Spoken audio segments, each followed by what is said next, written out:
Georges Deloyer, and in today's video, we're talking about failure, what it is, and why you should seek it more, faster, and harder. At least that's what I'm doing.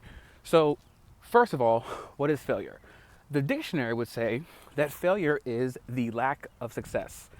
However, anyone that has ever achieved anything to any degree of success, whether it be in fitness, whether it be fitness, fashion, finance, whatever the case may be, success rarely ever comes on a first attempt. So, and I think that it's something that we can all agree on. Any of my friends who are vastly more successful than I am, all have gone through setbacks. Matter of fact, the person who helped inspire me to start this series, actually, we were talking today about some of the struggles they were going through, right? So anyone that has been successful, anyone that has achieved anything, they also experience failure.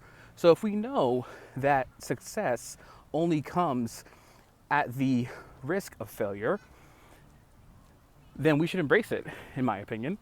In the words of a man far more intelligent and experienced than I, we should embrace the suck. Now, why does that matter?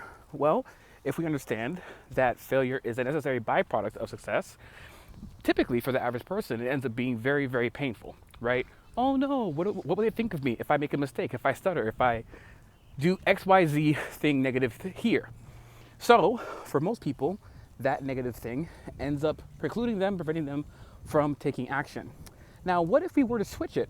What if instead someone and we were to say, I want to fail fast and I want to know what doesn't work as fast as humanly possible?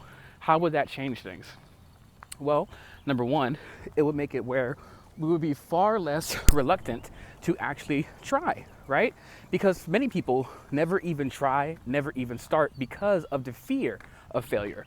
But if instead we flip it around and say, you know what, I want to fail harder, faster, quicker.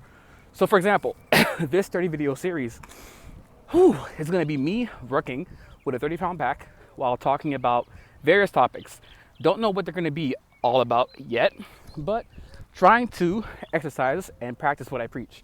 So fail fast, right? So I'm just going to take this video, film it, heavy breathing and all, and then just post it today and see what happens.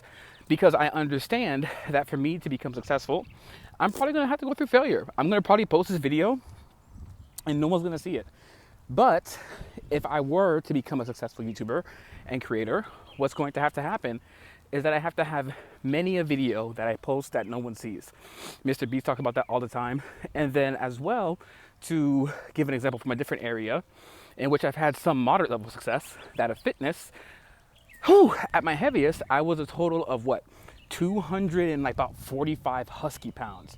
I was a nice offensive lineman, minus the muscle and skill. I was just a fat blob. However, I had to then do what? Go to the gym, change my diet, etc., etc., etc. And you could say that I failed because when I first cut down and I got from 240 over the period of months down to 200, ended up ballooning back up to 215, and then did 75 hard, cut back down to about 198 and ballooned all the way back up to 215 once again. This time, however, I have cut down to 198 as of right now. Morning weight's around 197 and I've maintained it. And what's interesting is that now I have more muscle mass compared to my last cut. And not only that, I've actually maintained this physique for well over half a year. And at this point, my goodness, it just continues to improve. So all that to say that if I were to have never embarked on that weight loss journey because I was afraid of what if I gain it all back, which I did, which could be considered a failure. If I was too afraid to fail, to even try, to even start, to even take the first step, I would have never reached where I am now, where I have successfully lost the weight. And I define success of weight loss of keeping it off. So anywho, that's my humble opinion as to why we should all strive to fail faster, harder, and quicker. Oh, and one other thing, because I do think it's important to, give credit where it's due in regards to ideas and where we got them from. So in the Bezos letters, what is it book called? I think it's called Bezos Letters to Shareholders. Jeff Bezos talks about, or the individual who analyzed his shareholder letters and created an analysis and a model for risk, and basically analyzed Bezos' work. And cool little fact: the individual who wrote this book is in the same industry as I am, insurance, gang.